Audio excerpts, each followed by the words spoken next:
예, 많이 와주셔서 너무 감사해요.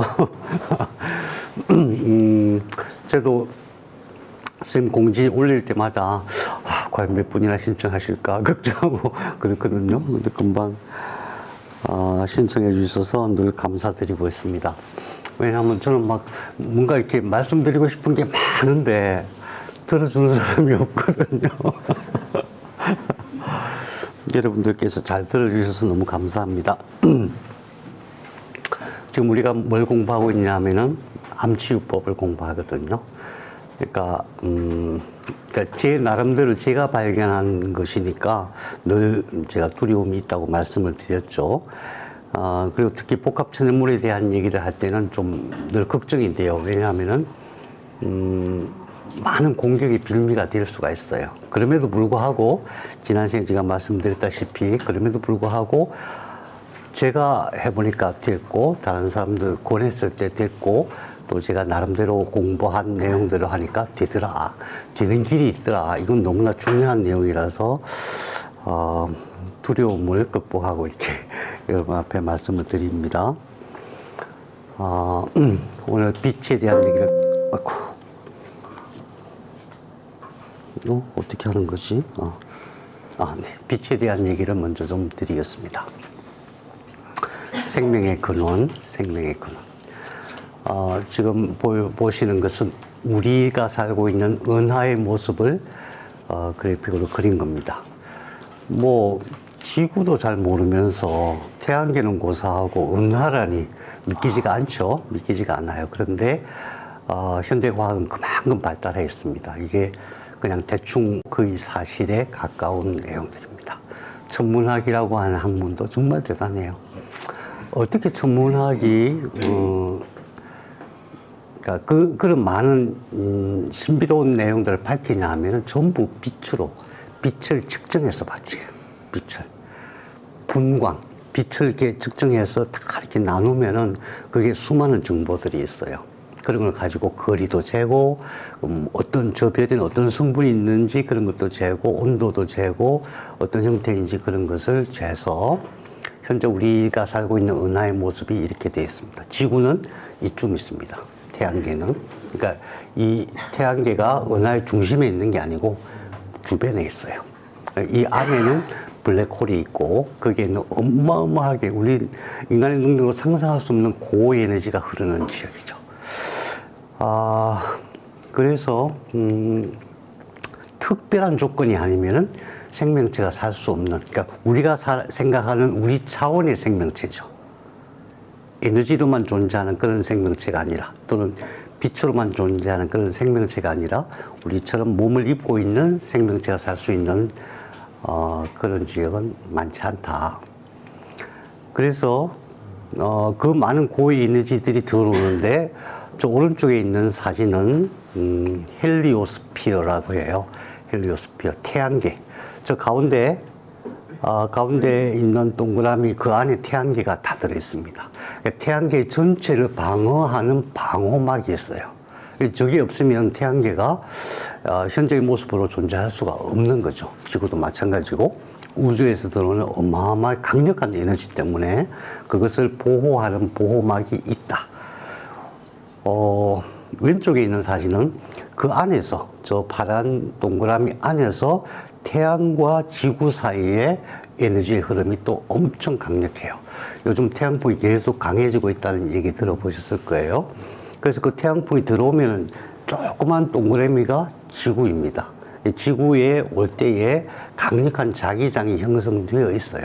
이 자기장이 없으면은 생명체가 살 수 없을 정도로 엄청난 고에너지가 들어옵니다. 그래서 이제 실시간으로 늘 저걸 측정해요. 저런 형태, 저런 모습입니다. 가운데 조그맣게 있는 게 지구고 지구를 둘러싸고 있는 강력한 자기장이 있는데 자기장이 있다는 게 이게 핵심입니다. 무슨 뜻이냐면 지구 핵심, 지구의 핵에는 내핵과 위핵이 있는데 전부 쇠로 되어 있어요. 엄청난 크기의 쇠겠죠? 그래서 그것이 도니까 어떻게 되겠어요? 지구가 자석이 되는 겁니다. 그래서 자기장이 이렇게 흐르는 거예요. 근데 태양에서 엄청 강한 에너지가 들어오니까 후반부에 있는 자기장이 흘러내려요. 그래서 저런 꼬리가 형성되는 겁니다. 저렇게 지구에도 자기장이 형성되어 있기 때문에 강한 에너지가 못 들어오고 강한 에너지가 옆으로 이렇게 흘러서 남극과 북극으로 들어와요. 그래서 옛날부터 기는 북극에서 흘러내리는 거예요. 그래서 명당을 잡을 때도 보면은 그 기의 흐름을 보고 잡는 거거든요. 어쨌든 그래서 아래 사진을 보면은 자기장의 모습이 막 흩어져 있죠. 태양풍이 너무 강력하면 저런 현상이 벌어져요.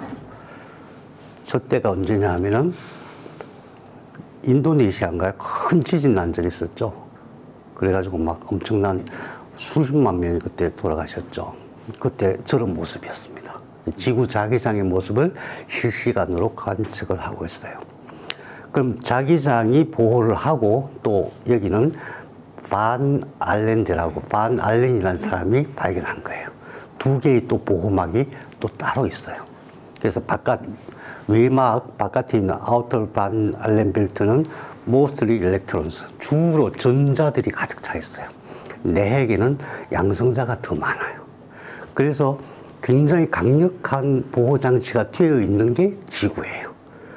보호장치가 되어 있는 이유는 지구가 자전을 하는데 엄청나게 빠른 속도로 자전하죠. 그 안에 철이 있기 때문에 자기장이 형성되어지고 그것이 보호막이 되고 외계에서 오는 엄청나게 강한 빛들이 들어오다가 그게 막혀서 거꾸로만 이렇게 흘러 들어오는 거죠. 그래서 이런 생각 해볼 수 있거든요. 온 우주에서 빛이 들어오는데 그 빛, 고에너지 속에서 우리가 어떻게 살아남을 것인가. 그죠? 원래는 살아남을 수가 없는 거예요. 그런데 다 차단이 돼서 인간에게 꼭 필요한 정도의 양만 들어오는 거예요. 그 중에서 좀 더 강한 게 있죠. 우리가 자외선도 이제 3단계로 분류를 하는데 되게, 이제 우리한테 크게 해가 되지 않는 정도의 자외선이 들어오는 거예요. 이 차단막이 문제가 되면은 사람은 살 수가 없는 거예요. 생명체가 살 수가 없어요. 생명에게 꼭 필요한 에너지가 들어오는 거예요. 그것이 우리 사람의 근원이에요. 생명의 근원이에요. 자, 제가 왜 말씀을 드리냐 하면 그렇기 때문에 우리 몸은 빛으로 가득 차 있다는 말씀을 제가 자꾸 드리는데 한편으로 맞는 것 같기도 하고 내가 빛으로 가득 차 있다니 이게 도대체 실감이 안 나기도 하고 그래요. 오늘은 그 말씀을 드리려고 합니다. 우리 몸은 어떻게 되어 있냐면은 원자로 되어 있어요.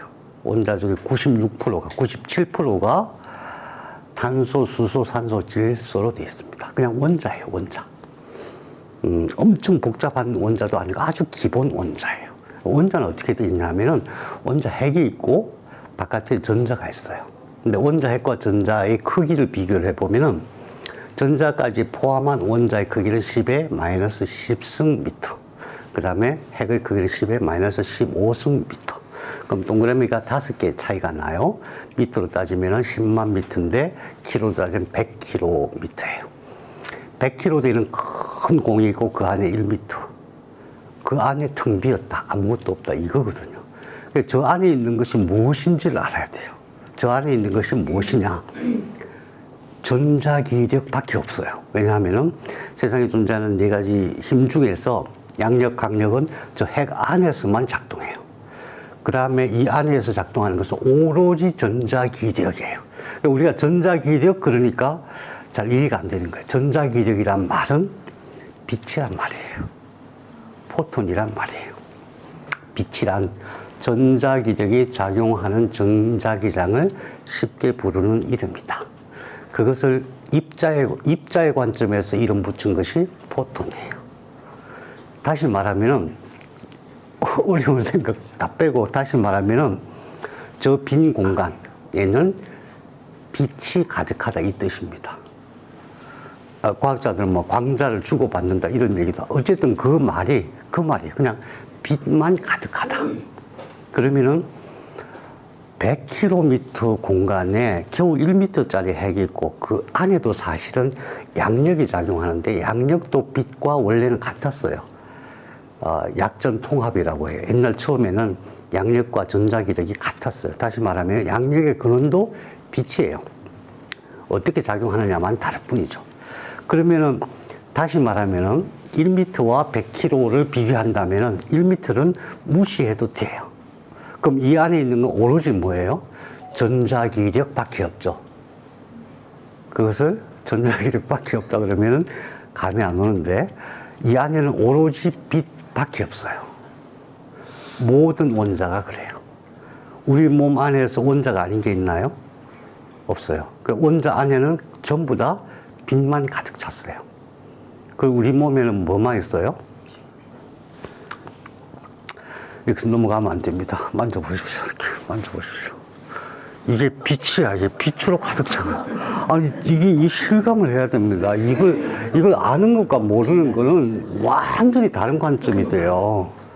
이게 빛밖에 없다니까, 이 속에 가득한 게. 예. 빛밖에 없어요. 내 몸 전부가 다 그렇습니다. 머리카락이라고 예외가 아니에요. 손톱이라고 예외가 아닙니다. 전부 다 빛만 가득한 거예요. 이걸 알아야 되는데. 아니, 빛만 가득하다는 게 머리로는 이해가 되시죠? 그죠? 근데 실제로 아닌 것 같은데, 이 생각 보이니까, 그렇게 안 보이니까, 그냥 이렇게 물질로 보이니까. 근데 그 속에 가득 차 있는 것은 빛밖에 없다.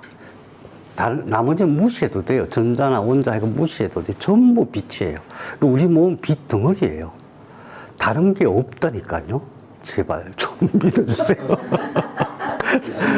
네, 빛밖에 없어요. 아무리 만져봐도 빛밖에 없습니다. 그런데 이 빛이 내 생각으로 움직인다는 말씀을 제가 드리는 거예요. 내 생각으로. 내 몸 안에 가득 찬 빛이 내 생각으로 움직여요. 저는 이걸 절절히 알고 있다. 네. 절절히 알고 있었기 때문에 의사 선생님이 당신은 이대로 있으면 3개월밖에 못 살아 했을 때 아닌데 아닌데 할 수 있었어요. 저한테는 너무나 당연한 거거든요. 3개월 있다가 돌아가서 아닌데 그래서 우리 몸에 있는 가득 찬 빛이 전부 다 내 생각으로 움직인다는 것을 깨달으시면은 모든 절망하고 있는 암 환자들에게 희망이 생기는 겁니다. 이게 사실이니까. 그 다음에 우리 몸에는 또 끊임없이 빛이 들어오죠. 그죠? 빛이 들어오는데 어디로 들어옵니까? 피부로도 들어오고 눈으로도 들어오고 음식으로도 들어와요. 놀랍게도 그 빛은 우리 몸에서 작동할 때 생각을 컨트롤하는 뇌를 거쳐서 작용을 해요. 움직여요. 그래서 모든 빛은 생각을 거쳐서 작동을 해요. 움직이거든요. 그래서 이렇게 생각하셔야 됩니다. 외부에서 저한테 주는 빛이 있잖아요. 식물도 나한테 빛을 주고 선생님도 지금 나한테 빛을 주시고 어떤 분은 멀리서도 빛을 줄 수 있고 그래요. 근데 그것이 내 생각을 거쳐서 작동해요. 그냥 작동하는 게 아니에요. 그래서 이상한 느낌이 든다 했을 때 그것도 내 생각을 거쳐서 작동한다는 것을 아시면은 내가 존재의 근원인 것을, 내 생각이 존재의 근원인 것을 알 수가 있고 내가 진짜 얼마나 소중한지도 알 수 있고 내 의식대로, 내 생각대로 내 몸이 움직인다는 것도 알 수 있어요. 그것을 보통은 창조의 능력이라고 얘기를 해요. 우리가 곧 하나님이다 그러면 이제 불경스러운 말이 되니까 말을 조금 바꾸면은 하나님의 분치다. 같은 말이에요. 세상에 존재하는 모든 것은 빛이고 사실은 그 빛의 한 부분으로서 내 몸에 가득 차 있는 것이고 이 빛 덩어리가 다른 빛 덩어리와 서로 주고받는 거예요. 정보를. 그래서 그런 차원이기 때문에 우리가 어떻게 살아야 되냐 하면 우리는 내 생각을 억압하면 안 돼요. 지금 모든 인류의 불행의 사실은 내 생각을 억압하게 교육받아 왔고 그렇게 훈련되어져 있어요. 내 생각을 억압하면 안 됩니다. 생각은 그 빛이 만들어내는 세상이에요. 그래서 여러분 생각을 억압하지 말라는 말이 잘 실감이 안 되시면 여러분 마음속에 떠오르는 욕망을 억압하지 말라는 말로 바꿔도 됩니다. 내 속에 일어나는 욕망을 억압하지 마세요. 다만 네 이웃을 내 몸같이 사랑하라, 이 기준에만 맞추면 되는 거예요. 그러면은 누구나 다 행복하게 미래를 살 수가 있습니다. 그러면은 사람은 이렇게 얘기할 수 있죠. 빛에서 왔어요. 그죠? 탄소, 수소, 산소, 질소 전부 별이 응축하면서 그게 또 폭발하면서 생기는 수소가, 이게 수소 4개가 뭉치면은 헬륨이 돼요. 헬륨에 또 수소 2개가 뭉치면은 리튬이 돼요. 리튬에 수소 2개 하면 베릴륨이 되고, 이런 식으로 탄소, 수소, 산소, 질소가 된 거예요. 그게 별에서 만들어져요. 별에서. 근데 어쨌든 그래서 우리는 빛에서 온 거예요. 빛에서 왔고, 예외가 없이 빛으로 살아요. 빛으로 어떻게 살아요? 생각으로 살아요. 빛으로. 그 다음에 그럼 죽으면 어떻게 될까요? 우리 몸이 다 분해되면 뭐가 남을까요? 처음에 H2O, 물 먼저 빠지겠죠? 그 다음에 핵산으로 분리되겠죠? 그 다음 아미노산 분리되고 지질 뭐 이렇게 분리된 다음에 또 시간이 지나면 그게 원자로 분리되겠죠. 원자로. 원자가 뭐예요? 빛그릇이죠. 그럼 그 원자가 분리가 될까요? 안 될까요? 지구상에서는 원자는 분리가 안 돼요. 어떤 강력한 무슨 뭐 이벤트가 있어야 원자에서도 분리가 될 수 있어요. 그럼 우리는 사라지는 걸까요? 남는 걸까요? 빛으로 남는 겁니다. 우리는 빛에서 와서 빛으로 살다가 빛으로 돌아가는 겁니다. 너무 명확하잖아요. 너무 명확한 거죠. 그래서 변명할 수가 없습니다. 내가 내 삶에 대해서 변명할 수가 없어요. 누구 탓할 수가 없어요. 내가 내 생각으로 내 모든 삶을 내가 책임지고 자유롭게 권한을 가지고 살아가는데, 그런 자유가 있는데, 내가 누구 때문에 뭘 못했어, 뭐 때문에 못했어, 전부 내 생각 때문에 못한 겁니다. 그러니까 돌아가서 죽는 순간에 후회하는 건 뭐냐면, 그거 했으면 좋을 텐데 내가 왜 이렇게. 죽는 순간에 대부분의 사람, 나 이제 어떻게 살아야 될까 그러면서 돌아가시거든. 얼마나 이상한 세상을 우리가 살고 있는지.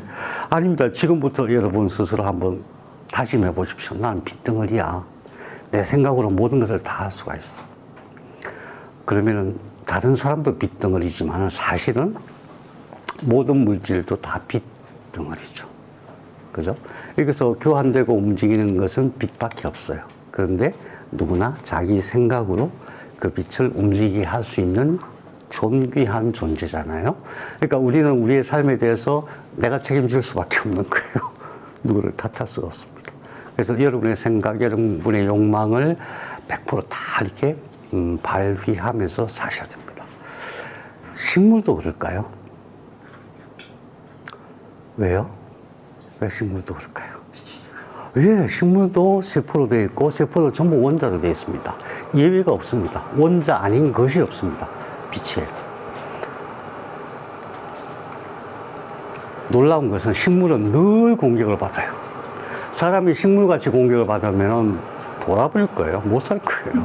끊임없이 에너지적인 공격을 받고 바이러스, 박테리아가 끊임없이 오는데, 식물은 놀랍게도 화도 안 내고 분노하지 않고 슬퍼하지도 않고 그냥 묵묵히, 절대 싸우는 존재가 아니에요. 식물은 그냥 묵묵히 방어물질만 만들어요.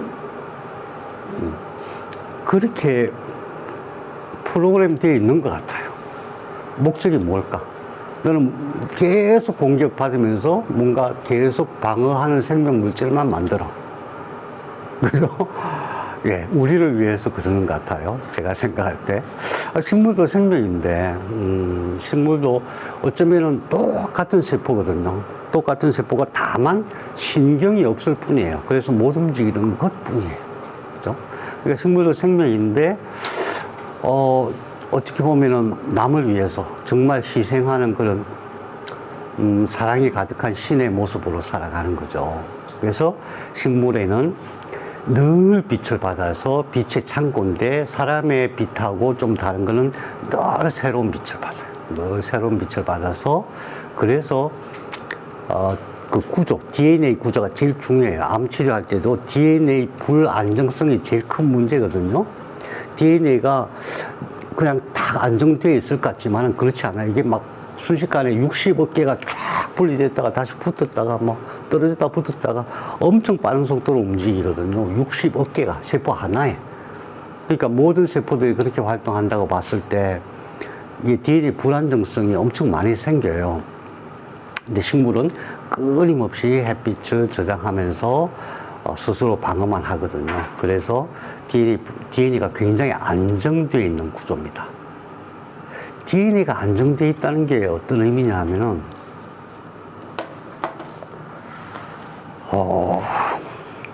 놀라운 얘기죠.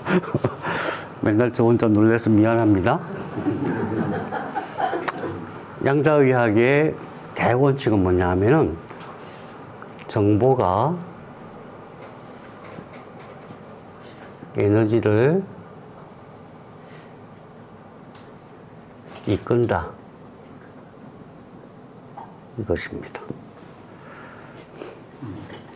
다시 말해서 빛조차도 정보가 있고 에너지가 같이 있어요. 모든 존재는 그래요. 사람도 사람의 정보와 에너지가 있어요. 그럼 정보라는 게 뭐냐 도대체? 시퀀싱이에요. 그러니까 배열 순서예요. 배열 순서. 갑자기 이렇게 말씀드리니까 여러분들께서 뭔 말인지 모르겠다 이해가 됩니다. 에너지는 진동이에요. 진동하기 때문에 거기에 힘이 있는 거예요. 변화가 있는 거예요. 배열 순서란 건 어떤 뜻이냐면 우리가 약을 한번 봐요. 약. 어떤 약이든 분자 구조를 보면 배열 순서가 쫙 있어요. 약을 만들 때 제일 어려운 게 뭐냐? 어떤 약효가 있는 분자 구조를 알았어요. 그럼 그 분자 구조를 세밀하게 3D로 분석해가지고 정확한 위치에 정확한 분자, 정확한 원자들이 배치돼야 되고 정확하게 전자가 배치돼야 되고 거기다가 각도가 또 정확해야 돼요. 각도가 360도 중에서 어디로 갈지 이거 굉장히 어려운 거거든요. 그 각도 조금 잘못되면 약효가 확 달라져요. 전자 배치가 하나 없어도 확 달라져요. 그러니까 모든 변화는 결국 그거거든요. 그 배열이에요, 배열. 그게 정보예요.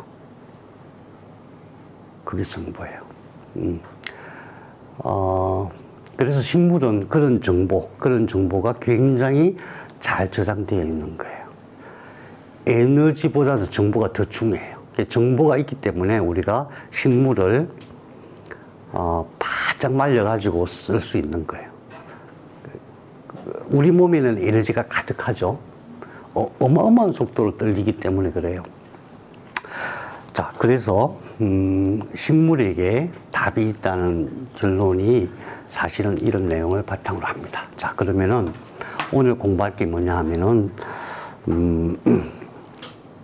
복합천연물이 어떻게 암을 치료하는가 그 부분이죠. 지난 시간 강좌를 여러분들께서 보셨기 때문에 간단하게만 설명드리면 우선 모든 것이 유전자 문제라는 것을 이제 다 아실 거예요. 유전자의 구조에 대해서는 좀 자세히 아시는 게 좋은데 어쨌든 유전자의 구조 중에서 이 유전자의 구조 중에서 첫 번째 중요한 1.5%만 코딩이 유전자예요. 그러니까 유전자의 역할은 뭐냐 하면은 DNA 역할은 뭐냐 하면 DNA는 원래 핵 속에 가만히 있어야 되는 거예요. 이게 바뀌거나 변질되면 안 되는 거예요. 바뀌거나 변질되는 것이 그게 결국 돌연변이에요. 유전자 돌연변이. 바뀌지 않아야 되는데 그 중에서 60억 개 중에서 1.5%만 코딩 유전자예요. 그러니까 생명 물질을 만드는 유전자예요. 그러니까 세포의 핵은 제일 중요한 사명이 뭐냐 하면은 생명 물질을 만드는 원본 기록을 갖고 있는 거예요. 그러면 이제 RNA가 쫙 들어와가지고 그걸 전사해요. 핵산들을 쫙 붙여갖고 똑같은 핵산을 붙여가지고 나와서 그 정보대로 아미노산을 모은 것이 생명물질이에요. 단백질이라고 얘기해요. 우리는 생명물질이라고 이름을 바꾸기로 해요. 생명물질의 종류가 몇 가지나 된다고 했죠?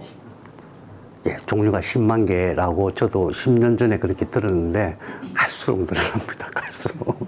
세포 하나가 만드는 게 170만 개씩 만든다고 하는데 갈수록 아무튼 그러니까 다시 말하면 세포 하나가 생명물질을 어떻게 만드느냐 거기에 따라서 우리가 살아있느냐 죽느냐가 결정되는 거예요. 엄청 엄정하게 엄밀하게 그걸 만들어요. 그런데 그 생명물질을 만드는 기록은 1.5%밖에 안 돼요.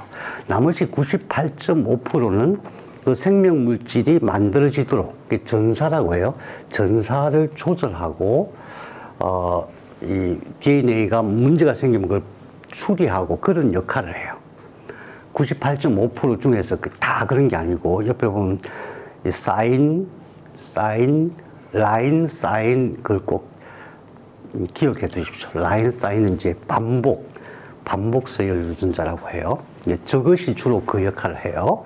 그 다음에 LTR, 레트로 트랜스포존이라고 해요. 그 옆에 DNA 트랜스포존, 심플 시퀀스 리피트 이런 것들은 뭐냐 하면은 이 유전자들이 막 움직이는 유전자예요. 왔다 갔다 해요.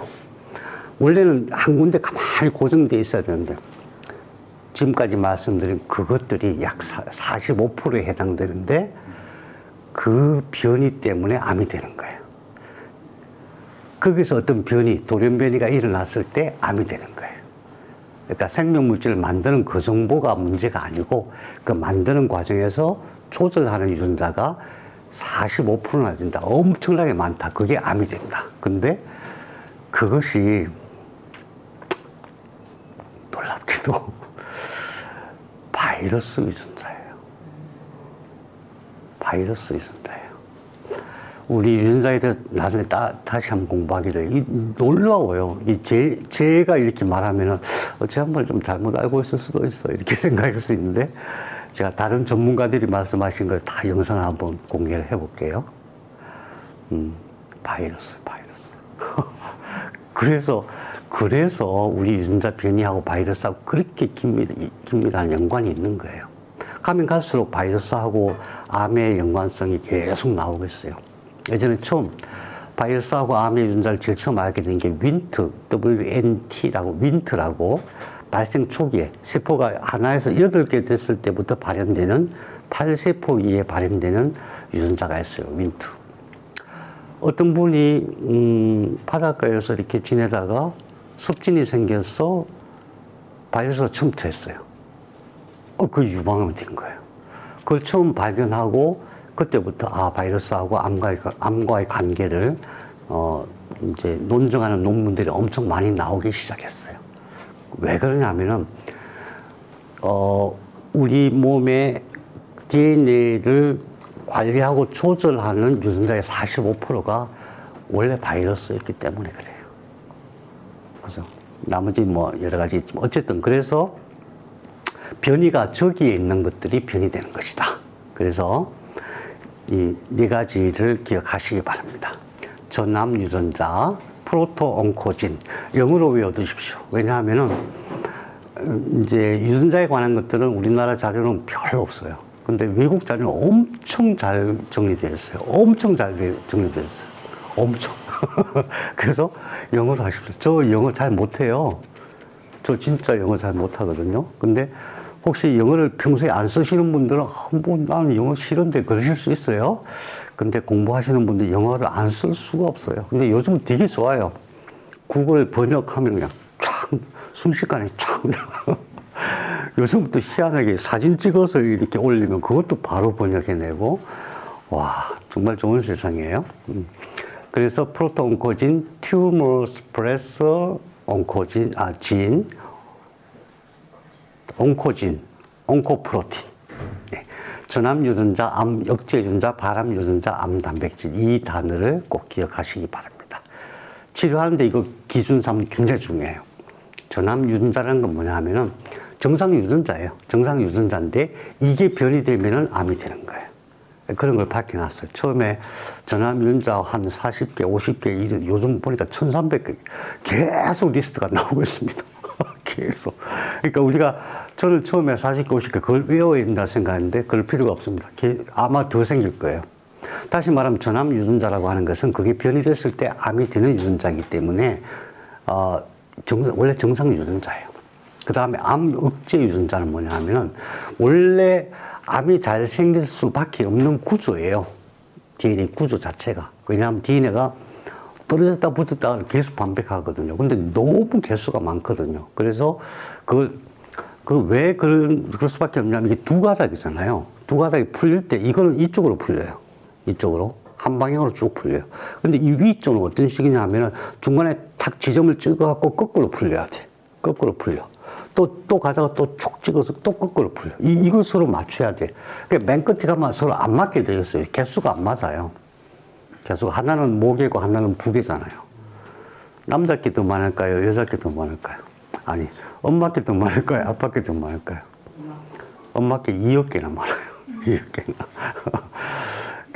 그래서 그거를 잘 조절하면은 나중에 텔로미어도 안정화되고 그래서 죽지 않을 수 있다. 이런 이론들이 공부되고 있는 거예요.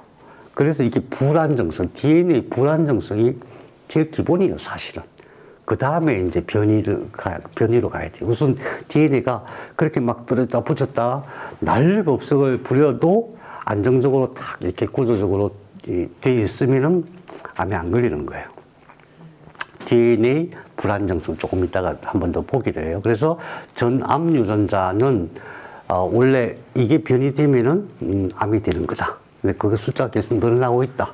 그러니까 사실은 전체 유전자의 45%가 사실은 다 전암 유전자가 될 가능성이 있지 않느냐. 현재 학자들이 발견하고 실험해 놓은 결과만으로는 한 1300개 정도 나오는 것 같아요. 그 다음 암 억제 유전자는 원래 구조적으로 그렇기 때문에 그 안에 암이 발생하면은 유전자를 수리하는 기능을 가진 유전자가 따로 있는 거예요. 이 분명히 누가 만든 거예요. 그죠? 누가 설계한 거예요. 그죠? 누군지 모르지만 누가 설계한 거예요. 자동적으로 아무 의도 없이 갑자기 생기지는 않았을 거 아니에요. 어쨌든 암 억제 유전자가 있는데 문제는 그게 변이되면 어떻게 되냐는 거죠. 그게 변이되면. 암 억제 유전자가 변이됐을 때 암이 되는 거예요. 그래서 발암 유전자라고 하는 것은 전암 유전자나 암 억제 유전자가 변이가 되었을 때 그것을 발암 유전자, 온코진이라고 해요. 그러면은 암이 왜 생기느냐? 발암 유전자라고 하는 것은 DNA니까 그것은 프로틴, 생명물질을 만드는 거잖아요. 발암 유전자가 됐어. 변이 유전자가 됐어. 그런데 그렇게 되면 어떻게 되냐면 막 수리하려고 애를 써요. 그 안에서. 왜냐하면 수리하는 또 생명 물질들이 많아요. 효소도 있고 마이크로 RNA도 있고 그래요. 그런 것들이 막 다니면서 수리를 막 해. 안 돼. 또 수리해. 또 안 돼. 막 또 발생해. 이런 식으로 반복되었을 때 그때 무슨 일이 생기냐 하면은 암 단백질이 만들어지기 시작해요. 그러니까 발암 유전자가 만드는 생명 물질을 암 단백질이라고 해요. 온코프로틴.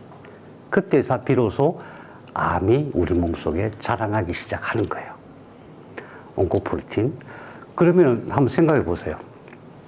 어떻게 하면 근본적으로 치료가 되겠어요? 답이 탁 나오죠. 네.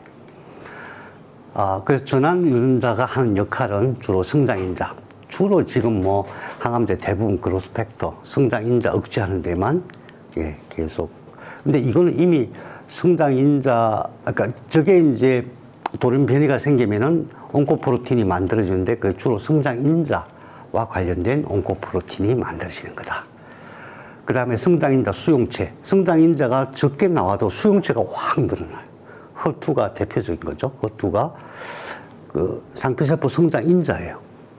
난소에서 뭐 만든 호르몬 호르몬 변이 유전자도 마찬가지고 성장인자가 한 50배로 늘어나는 거예요. 그러면은 성장하는 신호가 적게 와도 확 끌어당기니까 이게 갑자기 펑펑 늘어나요. 늘어날 때 그냥 하나가 2개 되고 이게 아니고 펑펑 이렇게 늘어나요. 그 다음에 신호 전달자. 신호를 보내야 돼. 신호를 많이 보내야만, 원래 초기에는 신호를 받아서 세포가 성장하는 거예요. 나중에는 신호 안 받고 스스로 성장해요. 암은. 그 다음에 전사인자. DNA에서 생명물질을 만들잖아요. 암도 생명물질을 만들어요. 암도 자기를 보호하는 생명물질을 엄청 많이 만들어요. 전사인자가 전암 유전자로서 변이가 되면 그게 암이 되는 거예요. 원래 다는 정상적인 기능을 하는 거죠. 세포 사멸 조절. 세포가 잘못되면은 스스로 죽게 하는 그런 장치가 잘 되어 있어요. 에이포프토시스라고 하죠. 자멸. 우리 세포가 죽는 거 3가지 말씀드린 거 기억나세요? 하나는 에이포프토시스, 자멸, 하나는 괴사, 네크로시스. 암하고 괴사는 굉장히 연관이 있어요. 3번째가 키스가 들어간다 그랬죠. 아노이키스, 객사.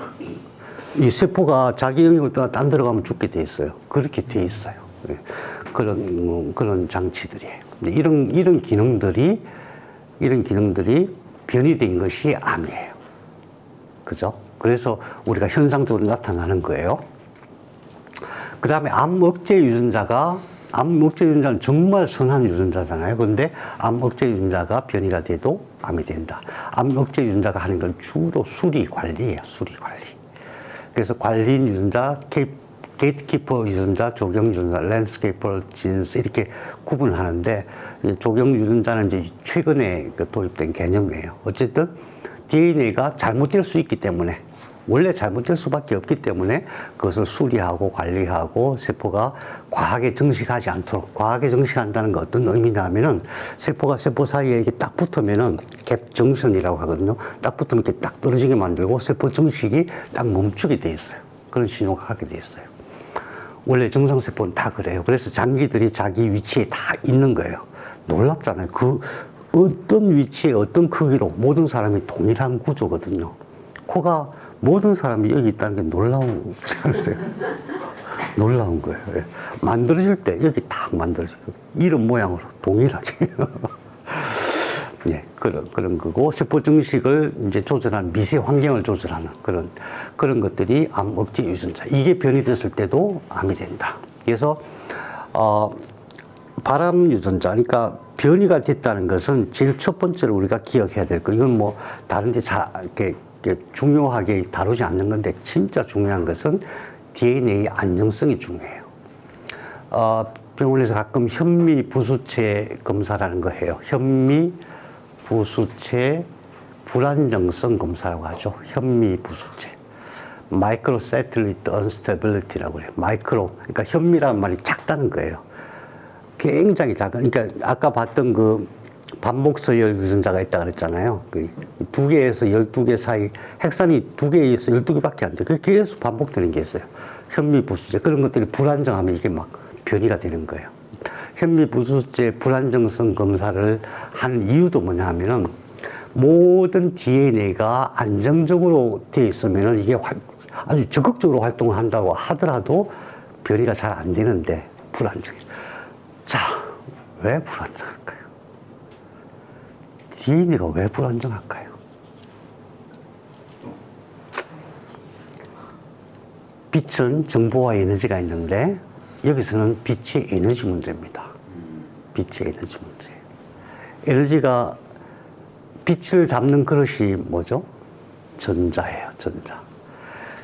우리 몸을 구성하는 이런 형태를 만든다는 얘기는 전자를 서로 공유하는 방식으로 형태를 만들고 있어요, 우리 몸에서. 전자가 빛이, 에너지가 부족하면은 넘쳐도 이탈을 하고, 부족해도 이탈을 하거나 뺏기거나 그래요. 그러면 그 에너지의 근원이 뭐예요? 빛이잖아요. 빛. 그래서 우리 몸에 빛의 에너지가 저하될 때, 빛의 에너지가 자꾸 빠져나갈 때 DNA 불안정성이 생겨요. 그러면 DNA가 우리는 상상도 못할 정도로 어마어마하게 막 와글와글 해요. 세포 속을 보면은 진짜 막 소리가 들리는 것 같아요. 와글와글. 엄청 빨리 움직이는데 그게 전부 빛이 왔다 갔다 해요. 근데 빛이 부족해. 그러면은 그 와글와글 하는 과정에서 문제가 생기는 거예요. 빛의 에너지 문제죠. 그러면 빛의 에너지가 어떨 때 빛의 에너지가 없어질까요? 첫 번째. 어떻게 하셨어요? 저는 밥을 적게 먹어서 그 얘기 나올 줄 알았는데. 와, 놀랍다. 놀라워. 오, 정말 대단하세요. 진짜 그래요. 빛이 이렇게 움직이잖아요. 빛을 움직일 때 세포는 그 빛을 통제를 해요. 빛이 지 마음대로 움직이는 게 아니에요. 빛을 통제를 해요. 스트레스를 받으면 얘가 이탈을 해요. 스트레스를 받으면 코르티코스테로이드, 코르티코 호르몬이 나와요. 뇌에서 코르티코 호르몬이 나와요. 그러면은 빛이 이탈해서 DNA가 불안정해져요. 이거 생각 안 하거든요. 빛의 문제라는 걸 생각 안 해요. 그래서 암 환자들은 어떻게 해야 돼요? 아, 너무 좋아. 로 살아야 돼요. 아니, 암 걸려갖고 몸 힘들어 죽겠는데 어떻게 막 너무 좋아할 수 있겠어요? 선생님, 어떻게 하면은 내가 암에 걸려도 너무 좋아할 수 있겠어요? 한번 상상해 보세요. 어떤 경우라면, 어떤 조건이라면은 내가 항암하고. 즐거운 일을 생각해야 되겠죠. 생각만 하면 될까요? 어떤 즐거운 일 구체적으로 한번. 내가 좋아하는 거 찾아가야지. 그냥 좋아갖고 안 되잖아요. 죽겠는데 지금 아프고 막 그런데 막 아파도 괜찮아. 막 너무 좋아. 이 상태를 어떻게 하면 할 수 있을까요? 저 같으면 하나님 생각해요. 잘 안 되던데. 안 되던데. 대부분 하나님 왜 하필이면 나예요 그러시던데. 네. 감사도 잘 안 되던데. 감사가 잠시 되더라고요. 막 제가 암 걸렸다니까 막 선생님도 전화하시고 막 힘내시다 그러고 막 기도할게요 그러고 그러니까 감사는 되는데 그래도 뭐 저 사람이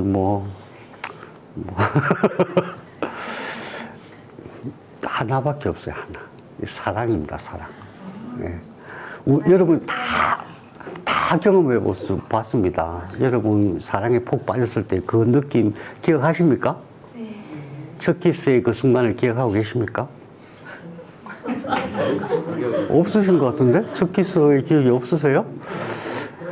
그 막 온몸이 없어지는 듯한 그런 느낌이 없었습니까? 큰일 났네, 이거. 어떡하죠? 한번 생각해봐요. 왜 그런 느낌, 그런 감동, 그런 막 뜨거운 몸에서 막 땀이 나고, 막 온몸이 열이 나고 그럴까요? 예? 처음에. 호르몬 아니에요? 물론 호르몬이 작동한 거죠. 호르몬이 작동한 건데. 그 에너지가 어디서 오는 거냐. 다만 손 한 번 잡았을 뿐인데. 다만 살짝 입술이 부딪혔을 뿐인데. 첫 키스는 그렇잖아요. 살짝 부딪혔을 뿐인데 그냥. 왜 그러냐고요. 생각이잖아요. 생각이 뭘 끌어들인 거예요? 빛을 끌어들인 거죠. 빛의 본질이 사랑이기 때문에 그래요. 빛의 정보의 본질이 사랑이기 때문에. 그래서 내 주변 모든 환경을 사랑의 환경으로 만드시는 게 참 중요해요. 그것도 정보의 문제죠. 그래서 항암하시는 분들은 우선은 첫 번째로 내 주변의 모든 사람에게 알리고 겸손하게. 저 있잖아요. 제가 암에 걸렸어요. 제가 지금 치료할 거거든요. 저를 도와주세요. 이런 식으로. 그럼 모든 사람이 왜? 그 사람들 빛이기 때문에 모든 사람이 다 도와줍니다. 다른 거 없고 기도해 주세요. 저를 매일 시간을 조금 내서 저를 위해 기도해 주세요. 뭐 이런 거, 전화하고. 그런 모든 관계를 만들면은 훨씬 쉽습니다. 왜? 내 몸의 모든 빛이 그 방향으로 가기 때문에 그래요. 그래서 이 DNA 문제도, DNA 변이 문제도 사실은 제일 기본은 빛의 문제고, 빛이 가지고 있는 정보와 에너지 문제다. 이걸 기억하시고, 식물은 어떤 정보와 에너지를 가지고 있는가. 특히 식물이 갖고 있는 정보에 대해서 그것이 굉장히 구조적으로도 안정되어 있을 뿐만 아니라 스스로 식물의 삶이 그래요. 자기를 위해서 뭐 방어하고 화내고 그런 거 하나도 없어. 그냥 무작정 다 견디고 다 그것을 극복할 수 있는 그런 약을 만들어내기 때문에 그게 우리가 필요한 거죠. 왜? 우리는 그거 못하거든. 죽었다 깨어나도 안 되거든요. 네. 그래서 식물이 답입니다. 자, 암 억제 유전자의 종류를 쭉 뭐 많습니다. 이제 대표적인 게 브로카, 뭐 P53, PTEM, PTC, 그런 것들, APC, 그런 것들이 있는데, 이거 유전자 변이 검사할 때 대부분 많이 해요. 근데 이제 제가 저기 중간에 NF2라는 게 있습니다. 저거를 사례를 조금 말씀드리고 싶어요. 저 서울에 어떤 분이 계세요. 눈이 동그라시고 눈이 사슴 같은 눈을 가지신 아름다운 분이 계세요. 왜냐하면 그분이 이 영상 보실 거거든요. 그분이 자료를 보내오셨는데 세상에 NF2 변이에요. NGS 검사를 했는데 병원에서 NF2 변이 이거 한국 통계가 안 나오는 거야. 처음인데 이러면서 약을 뭘 썼냐면 세포 독성 항암제. 1차니까 세포 독성 항암제를 썼어요. 어떻게 됐을까요? 예, 안 되죠. 오히려 또 막 심해지는 상황이 됐어요. 그러면은 병원에서는 NF2 변이에 대한 항암제가 없어요. 그럼 어떻게 해야 돼? 대부분 보면은 그 의사 선생님 저를 책임지세요. 또는 뭐 의사 선생님 안내에 따르겠습니다. 이러잖아요. 의사 선생님 입장에서 얼마나 답답하겠어요. 없는데. 그죠? 없는데. 그럼 우리는 어떻게 해야 되느냐? NF2를 찾으면 돼요. NF2가 뭔지 찾으면 돼요. 딱 나오잖아요. 딱 세 개 딱 요약되잖아요. 히포경로. 히포경로가 문제가 생겼구나. 세포종식 종양형성 전이 그래서 암이 됐구나. 그리고 전이도 굉장히 빨리 가는구나. 신경계 피부종양, 안구 이상 또는 뇌질환, 뇌경색 이렇게 오거든요. 핵심이 히포경로입니다. 밑에 이제 윈트도 나오지만. 그럼 히포경로가 지금 망가졌고 윈트 발현하고 있고, 그럼 윈트가 발현됐다 그러면 이거 완전 줄기세포 차원이거든요. 노달, 셀포, 뭐 이런 소닉 해지하고 이런 유전자들이에요. 얼마나 쉬워요. 히포경로를 수리하는 약이 있을까요, 없을까요? 예. 박영호 선생님이 최초로 그 약을 밝혀줬어요. 음양곽입니다, 음양곽. 놀랍게도. 물론 이제 여러 가지 약을 같이 써야 돼요. 그리고 이제 뇌에 신경에 아무튼 문제가 슈반세포에서 종양이 생기기 시작해요. 슈반세포. 그러면 이제 그런 걸 쭉 감안했을 때, 어떻게 치료해야 되겠다.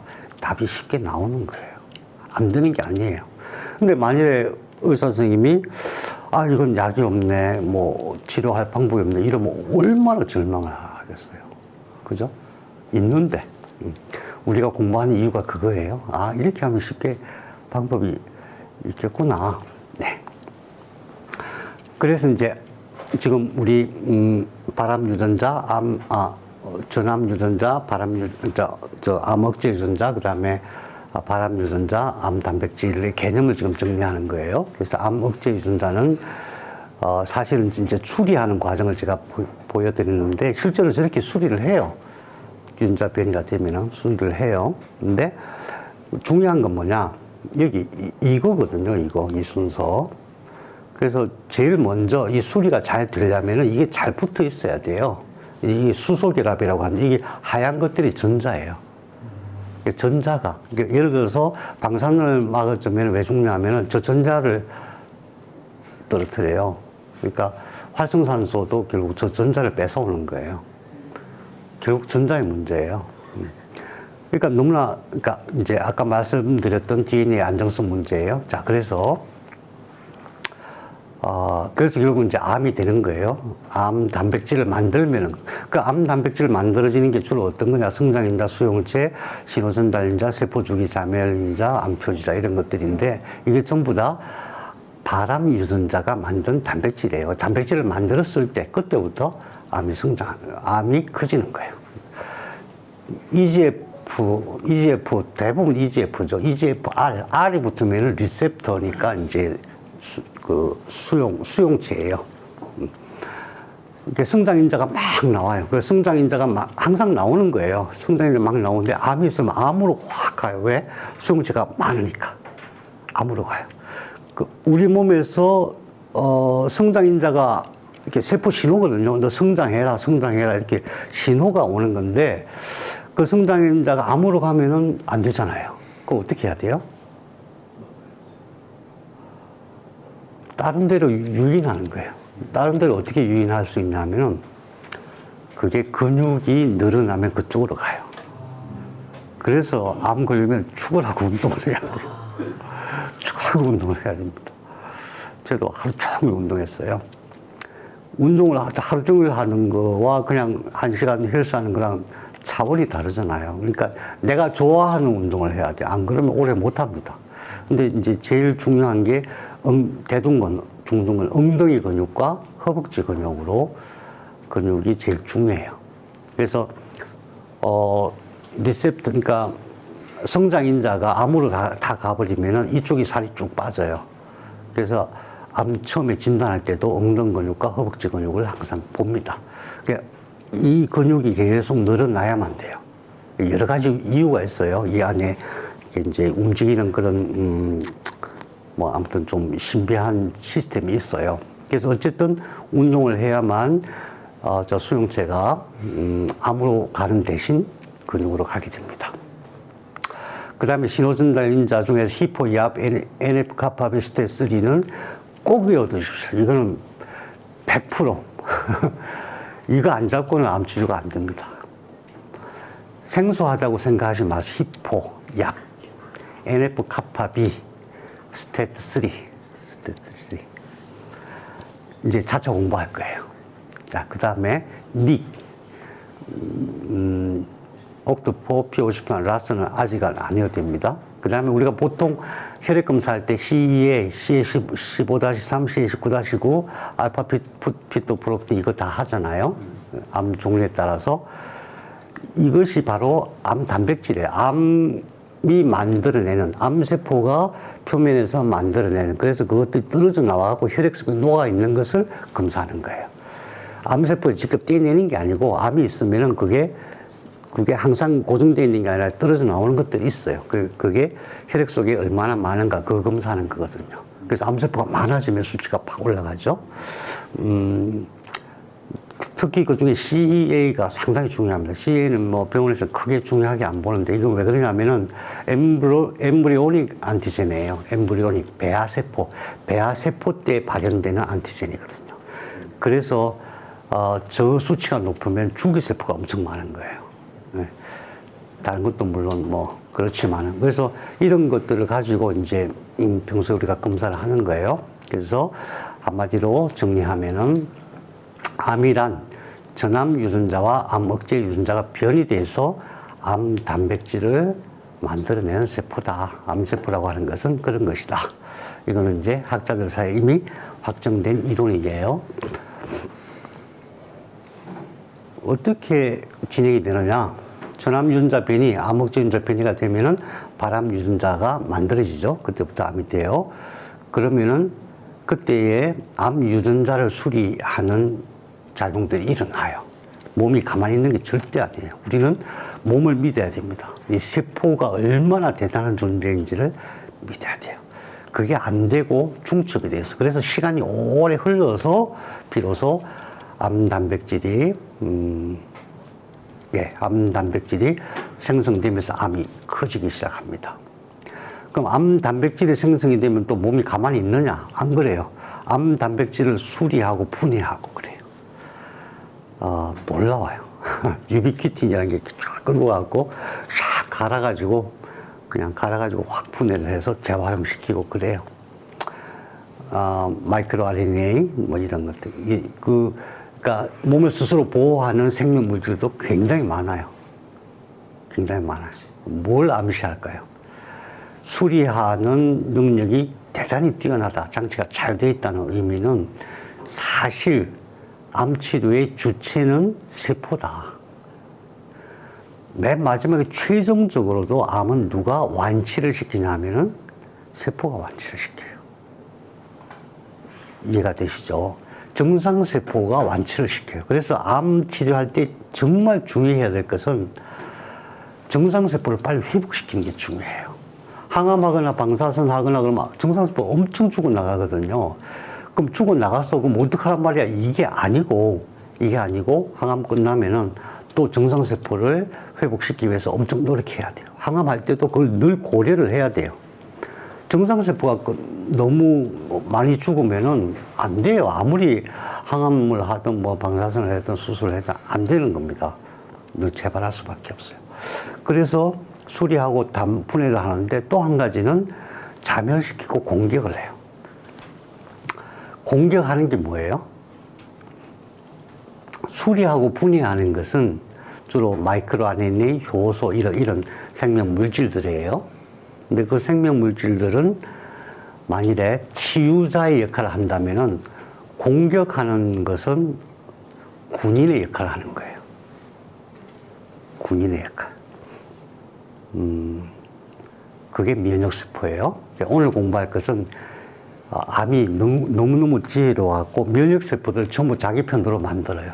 그거부터 해결해야 되거든요. 우리 지난 시간에는 항암을 하거나 뭐 독성물질이 들어오면 암세포를 보호하는 히쇼크 프로틴 27, 70, 90 있어가지고 아무리 치료를 해도 잘 안 된다. 이제 그래서 히쇼크 프로틴부터 억제해야 된다. 이게 지난 시간 공부였다면 오늘은 면역세포가 공격을 잘 할 수 있도록 해야 된다. 왜? 암이 면역세포를 무력화시키니까. 자, 전체적으로 봤을 때는 이게 사실은 기초예요. 왜냐하면은 치료는 거꾸로 가는 거거든요. 거꾸로. 그래서 완치가 되는 거잖아요. 거꾸로 가서. 그죠? 거꾸로 가서 결국 최종적으로는 정상세포가 암세포를 정상세포로 만들어서 유전자 변이를 조절해서 회복이 되게 하는 거예요. 우선은 공격을 한다는 것은 아주 기초적인. 그러니까 지금 우리가 공격하는 방식은 방사선 항암 수술로 하는 건데 암이 그걸로 잘 안 되지 않느냐. 그 원리를 오늘 공부할 거예요. 그러면 이제 우선 이 생각해 봐야죠. 면역세포가 진짜 암세포를 공격할까? 면역세포가 진짜 할까? 예. 예. 암세포 킬러. 예, 암세포 세 개가 달라붙어 갖고 진짜 공격합니다. 진짜.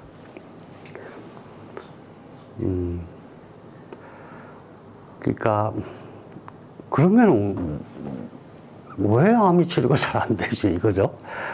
이거 기억하시기 바랍니다. 면역세포, 면역항암제가 항암제 중에서 가장 강력한, 가장 최신의 항암제예요.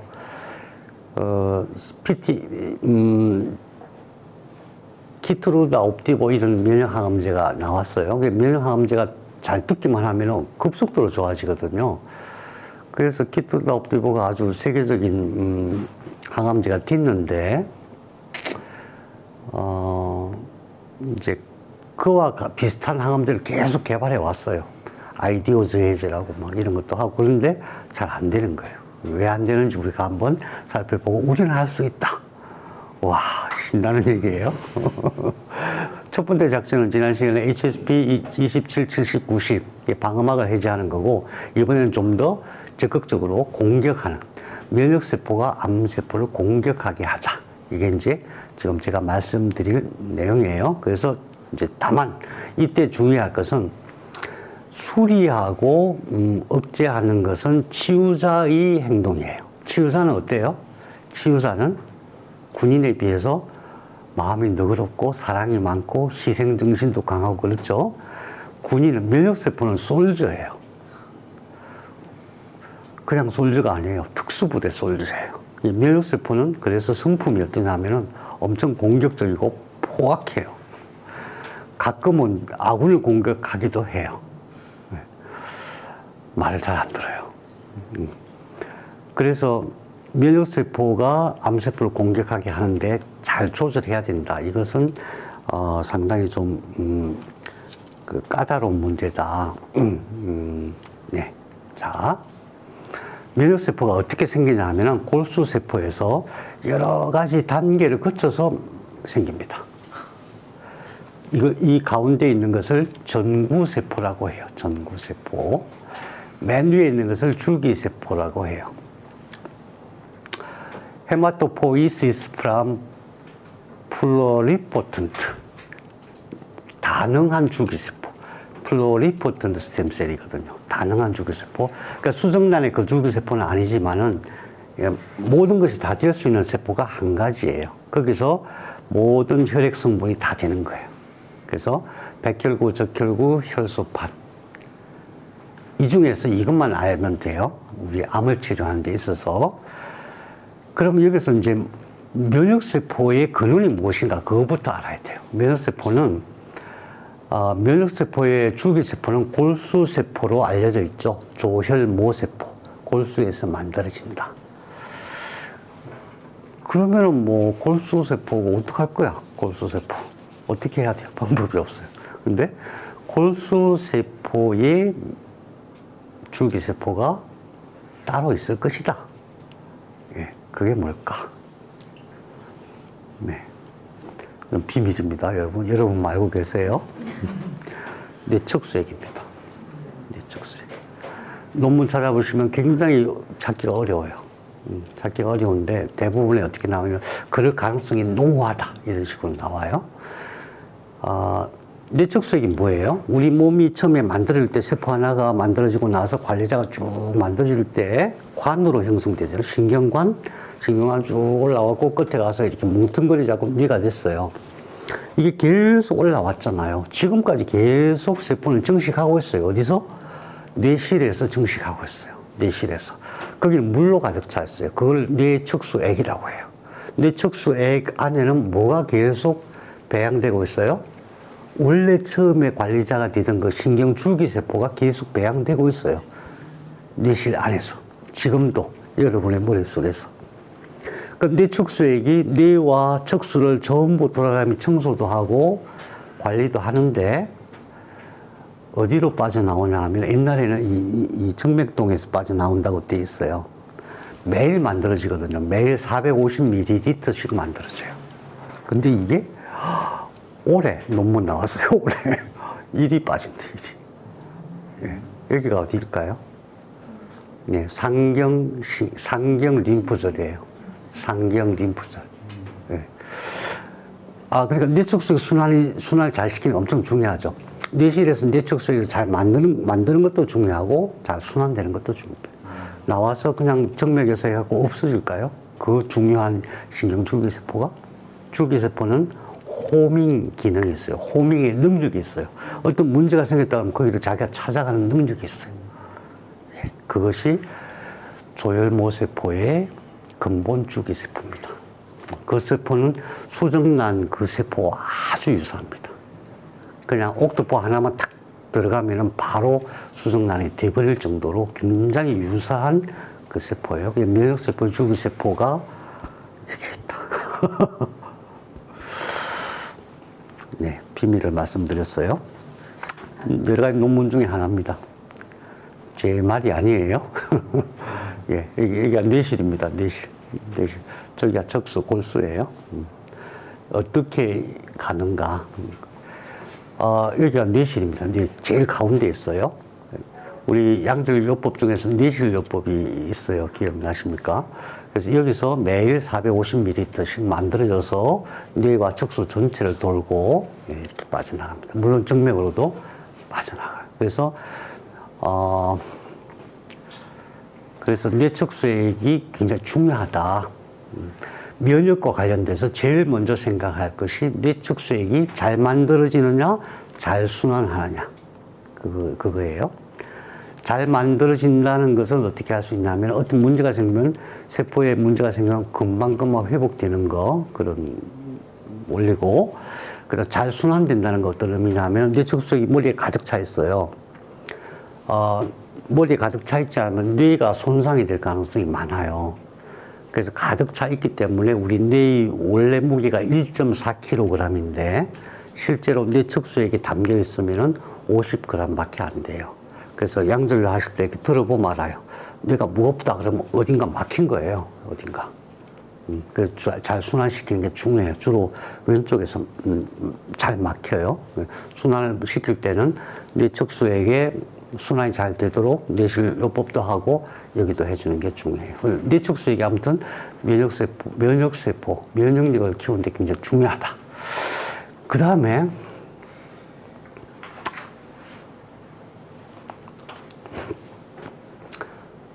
흉성과 림프에서 성숙하고 비장에서 분해된다. 여러분, 림프에서 성숙하고, 흉성은 처음 만들 때 들어가는 게 별거 없어요. 림프가 면역세포들이 성숙하는 지점이다. 이거를 꼭 기억하시기 바랍니다. 면역과 관련돼서 진짜 중요한 게 뭐냐. 림프가 어디 있어요? 림프가? 제일 많은 데가 소장입니다. 놀랍게도. 소장에 있는 림프들은 다른 데하고 조금 달라요. 다른데, 3만 개가 있어요, 3만 개. 우리 여기에 림프절 몇 개나 있을까요? 겨드랑이 림프절. 특히 유방암 걸리면 항상 여기 림프절 문제가 되잖아요. 겨우 해봐 10몇 개예요. 10몇 개. 3만 개가 소장에 있습니다. 그 얘기는 뭐냐 하면은 면역세포들이 성숙하는 제일 중요한 장소가 소장이라는 뜻입니다. 장 건강이 면역에 있어서는 진짜 중요해요. 다음에 기회 되면 말씀드리겠지만 거기서 만들어지는 것이 장에서 만들어지는 굉장히 다양한 물질들이 있어요. 그 뇌치료와 신경치료에 있어서 굉장히 중요한 역할을 해요. 그래서 장 건강, 암치료에서 장 건강이 기본입니다. 모든 뇌치료도 마찬가지만 장 건강하게 하려면 어떻게 해야 돼요?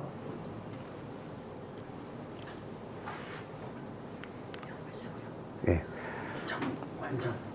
장관 면역이라고 해요. 장관. 인체 전체 면역의 80%가 소장에 달려있다고 그렇게 얘기해요.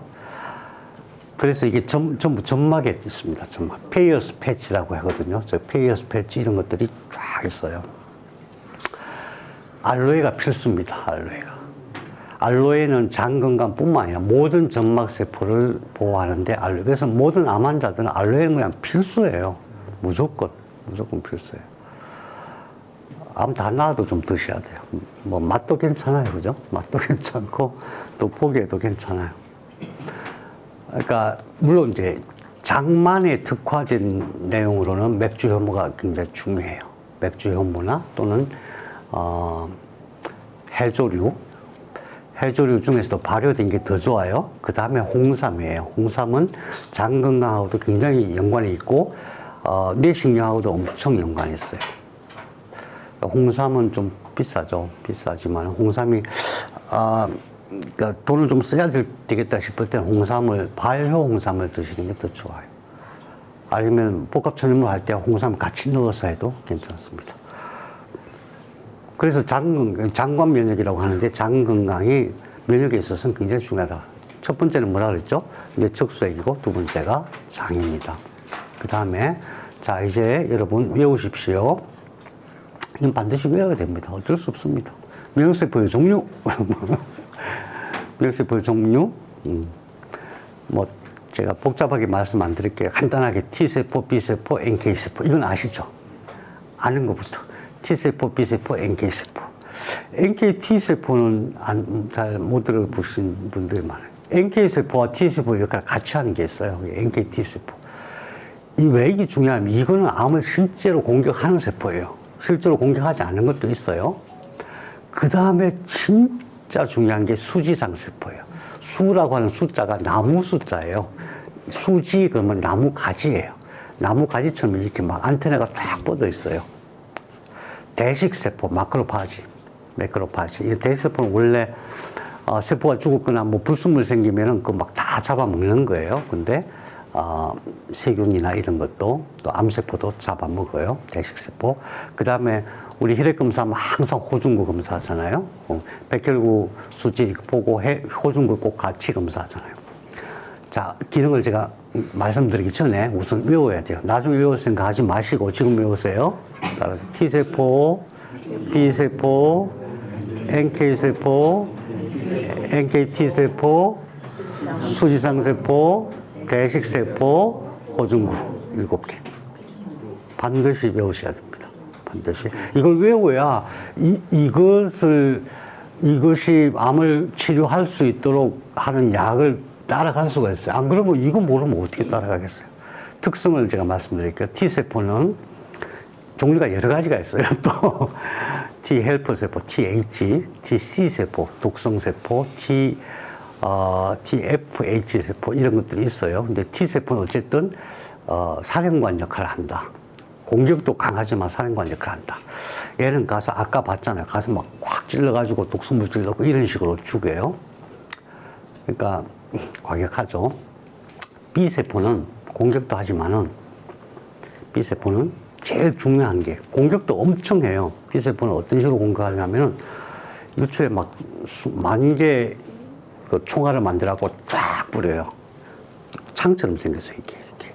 그것도 단백질, 그 이제 독성 물질을 만들어갖고 쫙 뿌려서 죽이는데 그것보다 더 중요한 게 뭐냐면 얘는 기록을 해요. 암세포나 병균, 세균의 정보를 기록을 해요. 기록을 할 뿐만 아니라 항체를 만들어요. 약을 만들어요. 적을 죽일 수 있는 약을 만들어요. 대단한 능력을 갖고 있는 거예요. 약을 만들 때 새로운 게 들어오잖아요. 새로운 게 들어오면 어떻게 만들지 모르잖아요. 그걸 분석해갖고 자기 유전자를 다시 쫙 바꿔 재결합을 시켜. 그래갖고 그걸 만들어요. B세포는 아무튼 공격도 하지만은 제일 중요한 게 기록하고 항체를 만든다. NK세포는 내추럴 킬러 그냥 스스로 가서 공격하는 거예요. 스스로 가서 딱 봐갖고 이거 내 세포 아니래 그럼 콱 내 세포 아니래 콱 그런 거예요. 수지장세포는 제일 중요한 게 다른 것도 있지만 제일 중요한 게 뭔가가 들어왔으면 그걸 잘라가지고 자기 이렇게 가지가 많아요. 거기다 탁 걸어놔요. 다른 세포한테 알리는 거예요. 야 이게 들어왔어 이거 공격해 이렇게. 근데 유일하게 T세포를 활성화시키는 것은 수지장세포밖에 없어요. 근데 우리가 왜 수지장세포에 집중해야 되냐면 수지장세포가 주로 어디에 많이 있냐면은 말초혈관에 있어요. 발끝, 손끝이나 말초혈관, 피부에도. 그러니까 우리가 항암하면 제일 먼저 망가지는 데가 말초혈관. 수지장세포가 다 망가져. T세포가 활동을 못하게 돼 있어요. 그래서 빨리 회복시켜야 됩니다. 항암하면서 막 손가락 뭐 문제가 생기면 빨리 회복시켜야 돼요. 무슨 수를 쓰서라도 회복시켜야 돼요. 제퍼가 좋습니다. 알로에도 좋습니다. 대실세포는 막 잡아먹는 거죠. 호중구가 참 중요해요. 호중구 수치 늘 나오거든요. 호중구는 무슨 일을 하냐면 얘는 주로 혈관으로 쭉 돌아다니다가 냄새를 맡아요. 암세포 냄새를 맡고 세균의 냄새를 맡아요. 그러면은 조그마니까 이 혈관 벽사고 이렇게 삐져나와요. 놀라운 것은 얘는 삐져나오면은 못 돌아와요. 삐져나오면 7시간 만에 죽어요. 나올 때 어떻게 하고 나오겠어요? 나올 때 유서 쓰고 나오는 거예요.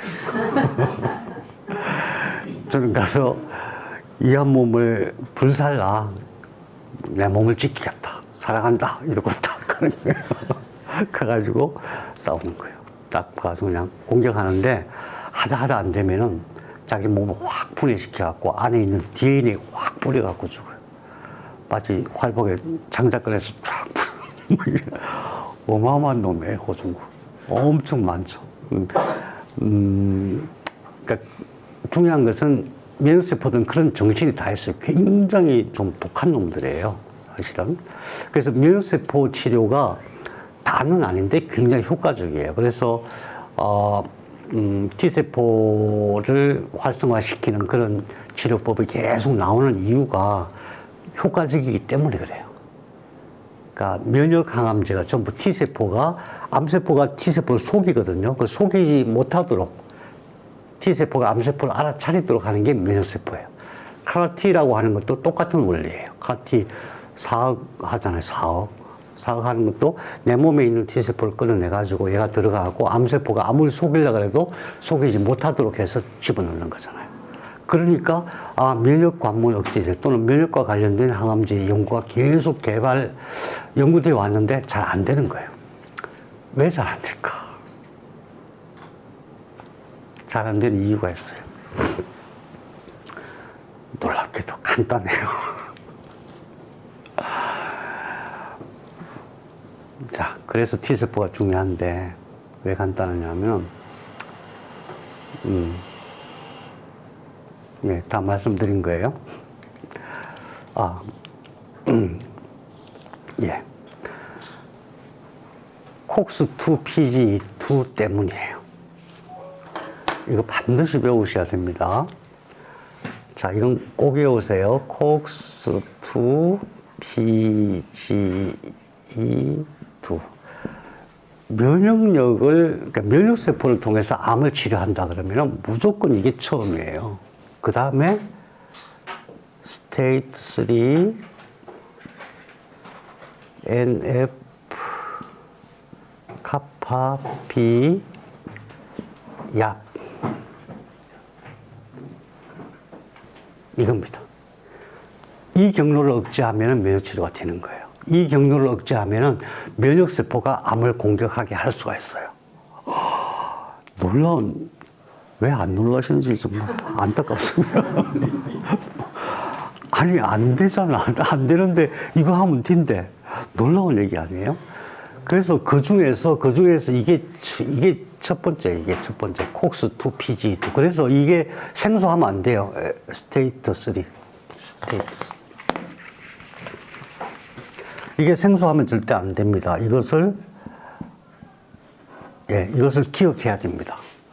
오늘은 콕스2 PG2만 할 거예요. 나머지 이제, 이거 좀 되게 복잡해요. 이거는 면역하고만 주로 관련이 있어요. 면역하고 이제 세포정식도 일부 관련이 있는데, 이거는 면역 세포정식 전이 다 관련이 있어요.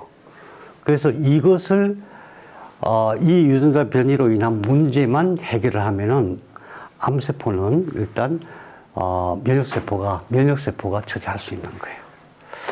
조금 힘드신 것 같은데 조금 쉬었다 할까요? 네. 한 5분만 쉬었다 합시다. 네. 좀 힘드시더라도 조금만. 생소해서 조금 어렵게 느껴지실 수 있어요. 그냥 지금 다 외우시지 마시고 나중에 영상 다시 보시는 걸로 하고 이해 안 되는 부분 있으면은 게시판에 질문 올려주시면 제가 다시 설명드릴게요. 그래서 어쨌든 콕스2 PG2가 면역세포가 암을 공격할 수 없게 만드는 첫 번째 인자예요. 원래는 저게 태아가 생존하기 위해서 태아가 자궁벽 속에 들어갔을 때 가만히 있으면 금방 죽어요. 면역세포들이 막 공격해서. 그래서 태아가 생존하기 위해서 콕스2 PG2를 먼저 발현을 해요.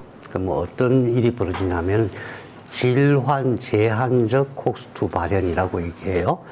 질환이 아닌데 염증이 생긴다 이런 뜻이에요.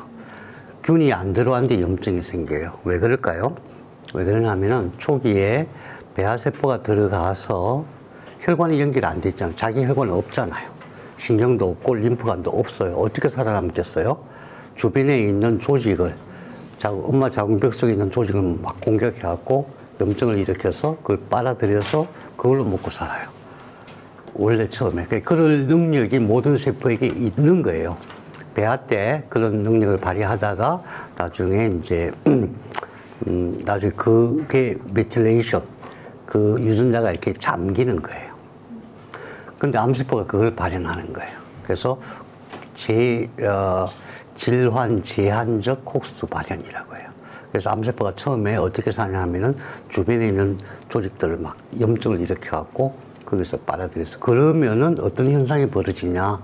콕스2 PG2가 발현되면은 그 다음에 면역세포들이 자기를 공격하지 못하는 여러 가지 물질들을 만들어내고 그와 관련된 여러 가지 이제 유전인자들이 발현되게 돼요. 그래서 제일 먼저 콕스2 PG2를 억제해야 돼요. 암치료할 때. 면역항암제를 쓰더라도 이게 안 되면 어떤 일이 벌어지냐면은 면역세포들이 막 늘어나잖아요. 근데 얘네들이 암세포 주변으로만 가면은 암세포 편이 돼버려요. 그래서 면역항암을 쓸 때도 콕스2 PG2를 먼저 제한하고 억제를 하고 써야 되는 거예요. 그런 경험들 제가 많이 들어봤어요. 면역항암제 깃들어 다 썼는데 오히려 더 커지더라. 그런 경우가 꽤 있어요. 그래서 T세포, B세포, NK세포, 대식구, 호중구가 공격하지 않도록 하는 그런 물질을 만들어내요. 그래서 이제 거기다가 콕스-PG2가 야합이라는 걸 활성화시켜요. 스테이스3, NF-kappaB, 야합 이 세 가지 앞으로 같이 이제 처리를 해야 되는데 그렇게 되면은 무한정식 신호가 발생을 해요. 자꾸 증식하는 거예요. 면역을 억제하고 면역 억제 기능이 더 강해져요. 그 다음에 골수줄기세포 분화 억제 이게 굉장히 중요해요. 골수줄기세포 다시 말해서 조혈모세포 뼛속에서 혈액을 만드는 조혈모세포를 분화가 안 되게 억제를 시켜요. 아까 그림 보시면은 줄기세포가 있고 여러 가지 단계를 거쳐서 여러 가지 혈액 관련된 세포들이 만들어지잖아요. 분화가 안 되게 해요. 쓸모가 없게 만들어요. 분화가 안 되게 하는 것이 결국 그게 이제 혈액암이기도 한데 어쨌든 암 치료하면서 면역세포가 많이 만들어져야 되는데 얘가 야합을 발현시켜 가지고 면역세포가 덜 만들어지게 만들어요. 그래서 혈액검사하면 계속 그런 게 나오는 거예요. 혈액검사 하면은 면역세포들이 막 줄어들면 항암 못 하잖아요. 수치가 너무 낮아서 항암 못 한다 그러잖아요. 그럼 어떻게 해야 돼요?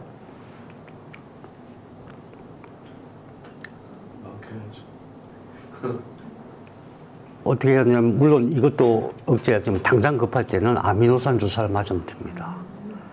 아미노산. 원재료가 아미노산이잖아요. 그래서 막 혈액 검사했는데 이거 뭐 항암 못한대요. 이럴 때는 가서 빨리 아미노산 주사를 맞으면 바로 회복돼요. 바로 회복된다고 제가 말씀드리면 안 되는데. 그런 경우를 많이 봤습니다.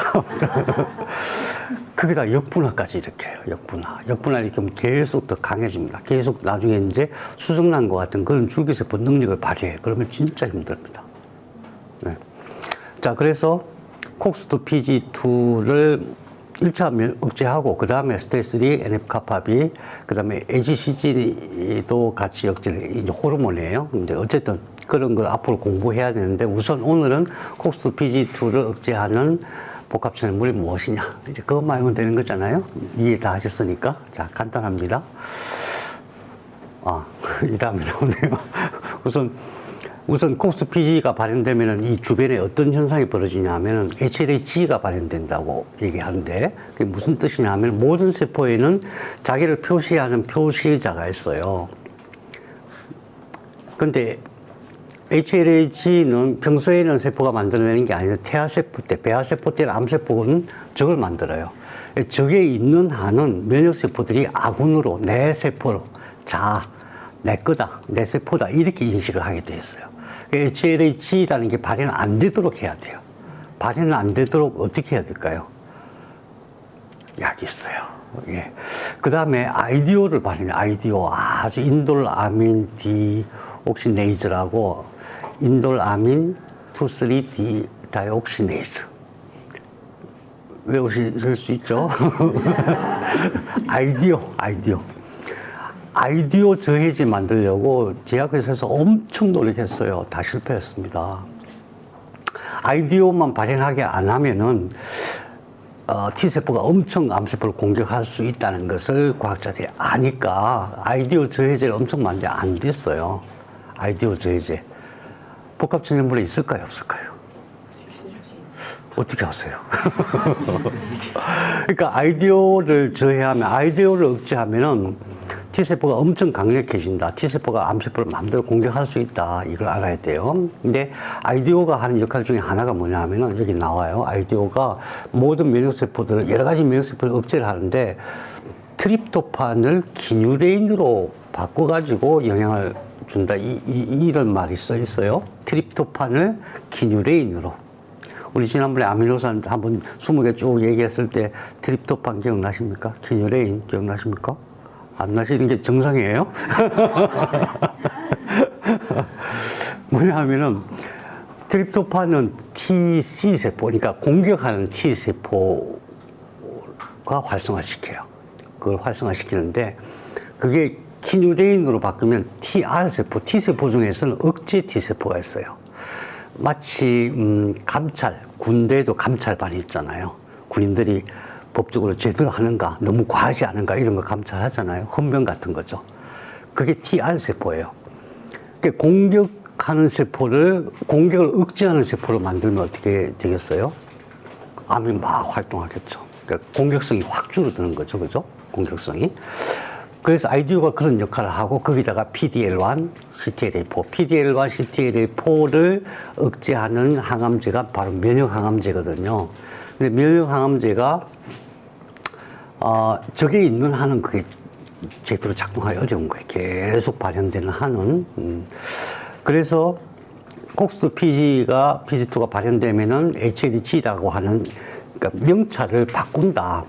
그러니까 자기 이름표를 바꿔가지고 아군처럼 행동한다. 그 다음에 IDO를 만들어갖고 T세포를 억제한다. 그 다음에 PDL1, CTLA4도 결국 T세포를 억제하는 게 적에 있는 한 T세포가 공격을 못해요. 공격을 못하게 되어 있어요. 그 다음에 HCG 호르몬은 뭐냐면은 우리 그 임신 반응 검사, 소변 검사하는 거 있죠? 그게 HCG 검사하는 거예요. 임신했을 때 나오는, 그러니까 배아가 됐을 때에 만들어지는 호르몬이에요. 그렇게 되면 이제 면역을 억제하는데 그 중에서도 NK세포의 CD16 마커, NK세포 내추럴 킬러 세포라 그러잖아요. 그 NK세포 증식시키는 건 치료법이 많잖아요. NK세포를 막 증식해갖고 다시 주사 넣으면 된다. 오래전부터 그거 해왔어요. 근데 안 돼요. 돈은 엄청 많이 들어가는데 안 되잖아요. 왜 그러냐면은 암세포 주변에서는 각 세포마다 이렇게 마크가 있거든요. 마크, 안테나가 있는데 CD16이라는 안테나가 있어갖고 이게 암세포를 딱 인식하게 돼 있어요. 근데 이걸 다 떼버려요. HCG가 만들어지면. 그리고 오히려 NK세포가 배아세포를 돕게 돼 있어요. 영양을 공급할 수 있는 환경을 조성해요. 마찬가지로 암세포에서도 NK세포가 CD16마크가 뚝 떨어지면은 이게 암세포를 도와줘요. 자기 아군으로 자기를 돕는 세포를 만들어요. 그래서 콕스 PG2가 발현되면은 결과적으로 TR세포가 이제 많아지고, 그러니까 감찰받, 헌병이 더 많아져갖고 T세포들이 공격을 못하게 자꾸 막고, 그 다음에 TFH 세포는 T세포 중에서 이제 B세포 보고 항체를 생산해라 이렇게 명령하는 세포예요. 그런 것도, 그리고 B세포, 호중국 이런 것들이, 이 대식세포도 마찬가지, 이런 것들이 오히려 암세포를 도와주게 만든다는 거예요. 이 내용들입니다. 그래서 이것도 원래는 태아를 보호하기 위한 시스템이거든요. 근데 암세포가 똑같이 발현하는 거예요. 왜냐하면은 암세포는 태아세포한테 잠겨있던 그것을 다시 끄집어내가지고 살아가는 거거든요. 그러니까 태아세포가 사람이 되기 위해서 하는 건 똑같은 행위를 암세포가 하는 거예요. 그래서 결국은 콕스2 PG2를 막지 않으면 면역 항암이 안 되는 거예요. 면역 항암도 안 될 뿐만 아니라 오히려 면역세포가 많아질수록 암세포가 더 도움을 받는 거예요. 네, 답은 여기 있습니다. 콕스2 PG2 억제하는 게 바이칼린이라는 성분이에요. 바이칼린이 어디 들어있느냐? 선악초, 황금, 대왕, 강화.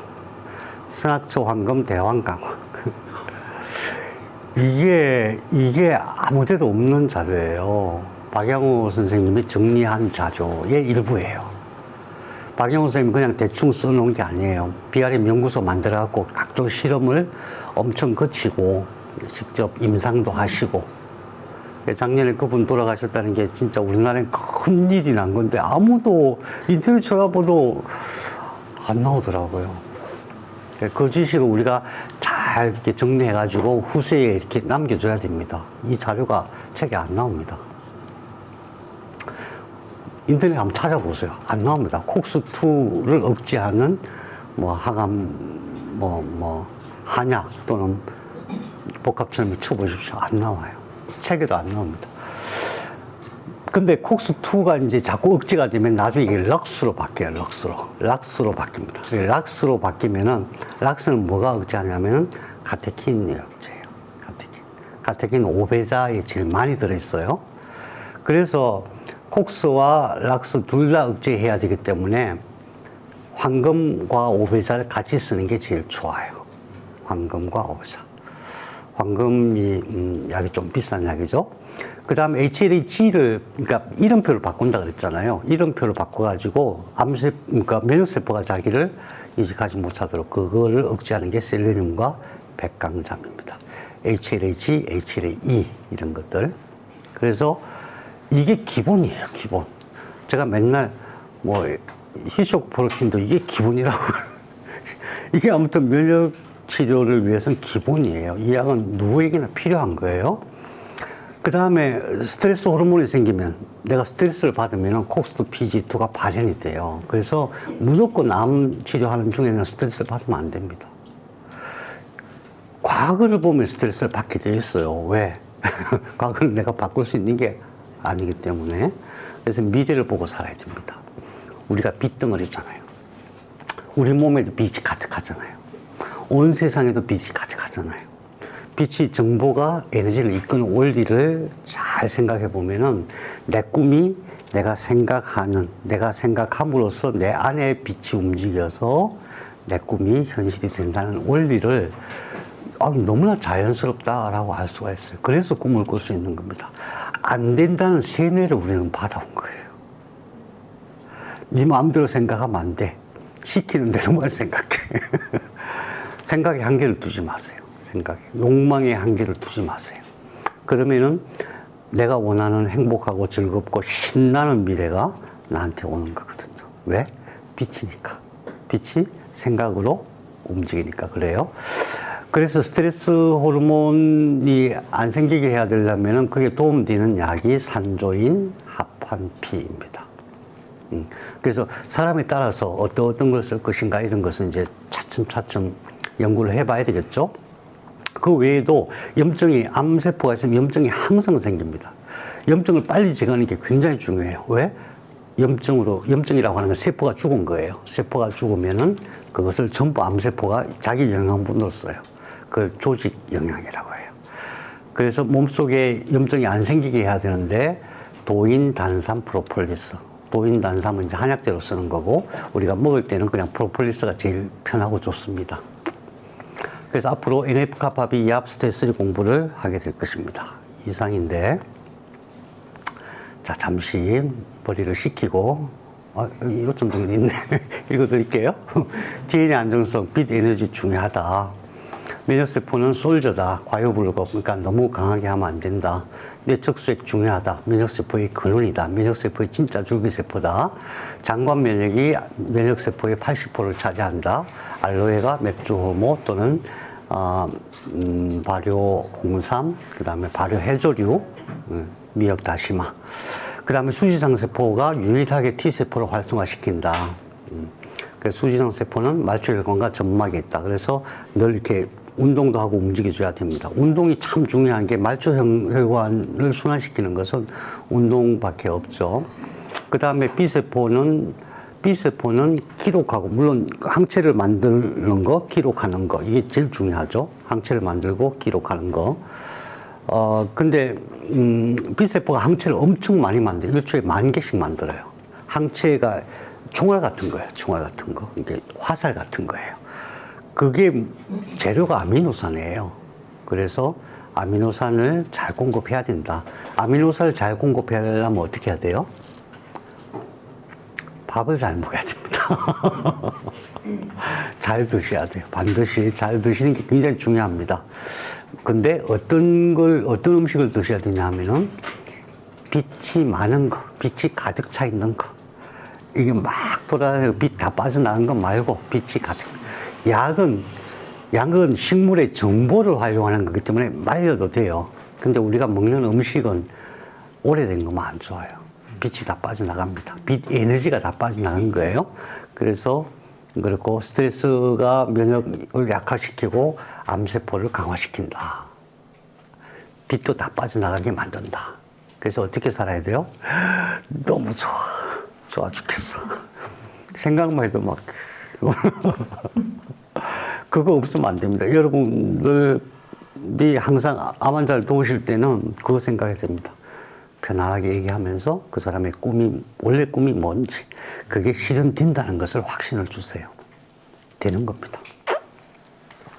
그 다음에 콕스도 PG2 억제하는 걸 선악조 대왕, 황금 5배자, 산조인 합판피, 이제 뇌 안정, 300조 대왕, 호장 양재근, HLH 인원 셀룰린 백강잠, 염증 추이를 위해서 도인 단산 프로폴리서, 그 알로에 맥주 포도 강화. 네. 자, 이제 호흡을 하시고 다 이제 치우시고 실습 말씀드릴게요. 자, 빛만 생각하시오, 빛만. 우리 암치료, 제가 제시한 암치료 딱 세 가지입니다. 세 가지. 하나는 척수 치료. 척수가 모든 세포의 관리자니까, 1차 관리자니까. 두 번째, 뇌치료. 세 번째, 복합천연부. 딱 세 가지입니다.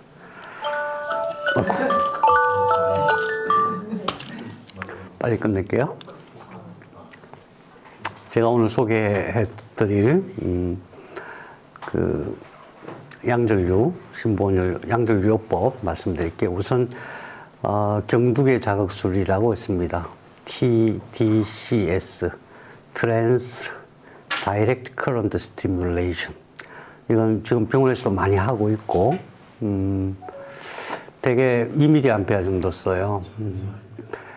중요한 것은 동물 실험에서 뇌 손상을 일으키는 전류의 100분의 1밖에 안 된다. 2mA가.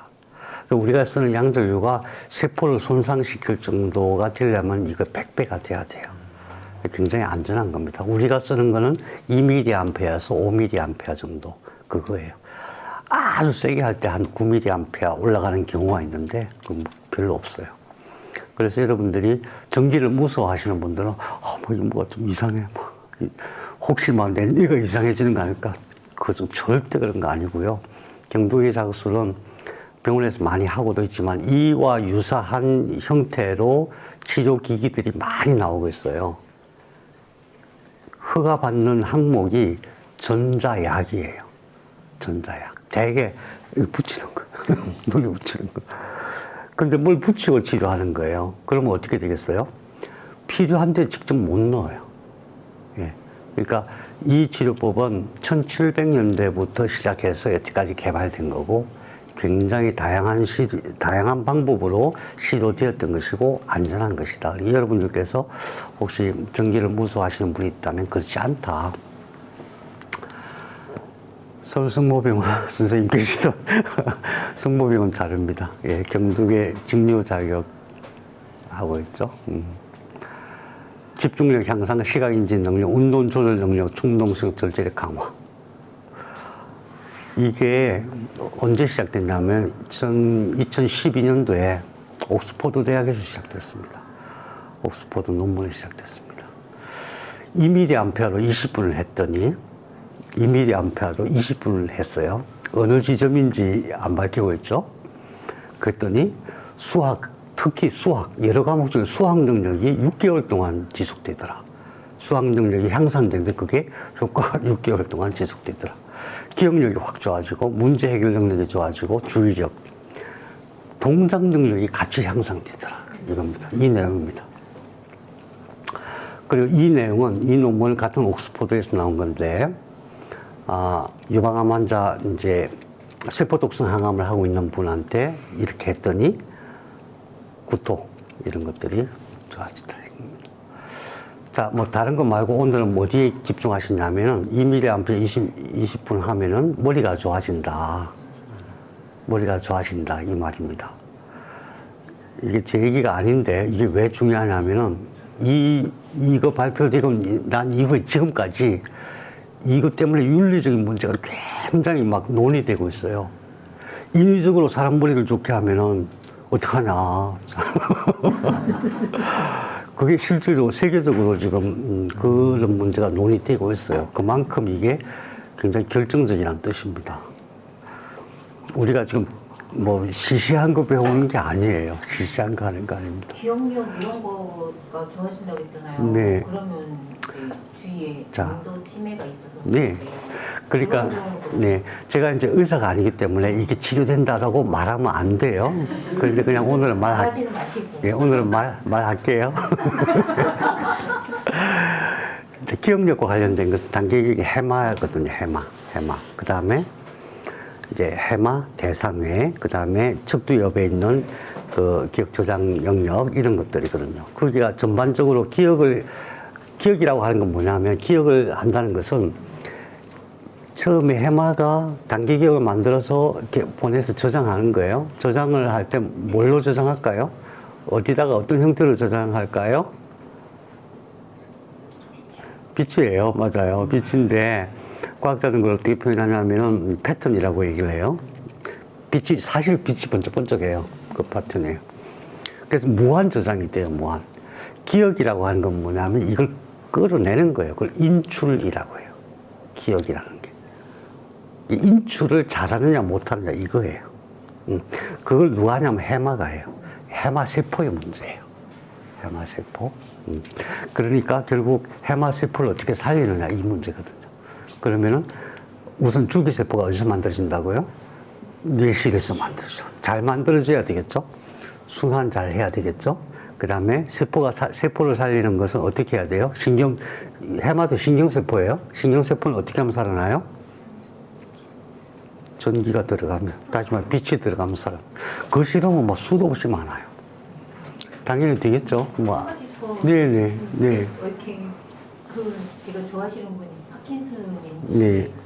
또 파킨슨은 제일 문제가 흑질에 있는 세포, 흑질에 있는 세포, 그 근처에 있는 세포들이 도파민을 못 만드는 거거든요. 두 번째로는 그 내낭이라고 하는 데에서 도파민이 그게 위에 그냥 이렇게 덮여요. 뭐가 쓰레기 같은 게 막 덮이는 거예요. 그러면 제일 중요한 것은 도파민 세포가 살아나야 되고 죽은 세포들이 살아나야 되고 그다음에 거기 덮여 있는 이물질들이 벗겨져야 되고 그렇겠죠. 세포를 살리려면 예, 세포를 살리려면 어떻게 해야 돼요? 첫 번째 뇌실에서 줄기세포, 두 번째 줄기세포가 잘 만들어져야 되고 순환돼야 되고, 그죠? 그 다음에 전기가 들어가서 더 빨리 분화되게 하고 그런 거니까. 예. 그분이 나를 신뢰해야 되지. 뭐 이제 우리가 각자가 다 준비되면은 다 신뢰하고 찾아옵니다. 네. 자, 그래서 오늘 이것만 생각해. 머리가 좋아진다. 제 얘기가 아니고 수많은 사람들이 이것 때문에 막 고민하고 있어. 이 치료법을 세상에 퍼뜨려서 사람과 사람 사이 차별이 생기면 어떡하냐. 우리는 차별이 생기거나 말거나 하겠다. 이 방법을 제가 말씀드려 그러면 여러분은 이걸 알아요. 어디에 통전해야 되는가. 그죠? 이걸 말씀드려야 되나 말아야 고민이 돼요. 예. 두 번째, 두개 청골요법을 오늘 실습할 겁니다. 두개 청골요법은 뭐냐 하면은, 원래 두개 청골요법이라고 있어요. 근데 우리는 양절주를 이용한 두개 청골요법이에요. 두개 청골요법은 두개골, 여기가 두개골이에요. 경 두 개. 그 다음에 청골 여기에요. 여기에 뭐가 흘러요? 뇌척수액이 흐르죠. 그래서 그걸 이용해서 치료하는 방법이에요. 어떻게 해요? 주로 맨손으로 해요. 맨손으로 하는데 그분들 말씀 들어보면 뭐 굉장히 치료 잘 된다고 말씀하세요. 영적인 치료라고도 말씀하세요. 근데 우리는 전기로 해요. 간단한 원리가 뭐냐 하면은 패치를 아픈 데 붙이는 거예요. 허리가 아프다 그러면 허리에 붙이는 거예요. 청골이 문제라면 청골에 붙이는 거예요. 이거 다 아시죠? 이제 어디 문제가 생기면은 척수 어느 부분인지 이제 다 아시니까 그 근처에 붙이는 거예요. 허리가 아프다. 청골이 아프다. 허리가 아프다. 거기다가 패치를 붙이는데 지금 쓰시는 패치보다 훨씬 큰 걸 붙여야 됩니다. 좀 큰 거. 가능하면 큰 거. 여기 마침 있어서 오늘 그거 붙이고 할 거예요. 그래도 좀 따끔따끔한 경향이 있어요. 어쨌든 따끔따끔 할수록 패치를 큰 걸 붙이면 돼요. 그러니까 아픈 부위에 붙인다. 척수. 그 부위에 어떤 부분을 붙여야 될지는 이제 여러분 공부하신 거예요. 하기 전에 심보원리를 먼저 해야 돼요. 왜? 척수가 활성화되니까. 오늘도 마찬가지로 심보원리를 먼저 하고, 그 다음에 아픈 부위에 패치를 붙이고, 그 다음에 세수 양성하면 돼요. 너무 쉬워요. 엄청 쉬워요.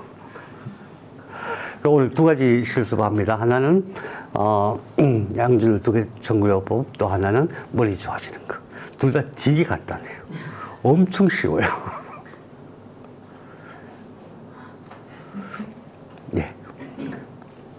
선생님 가셔서 그러면 저기 심보원을 먼저 하시고 이제 저한테 오세요. 네.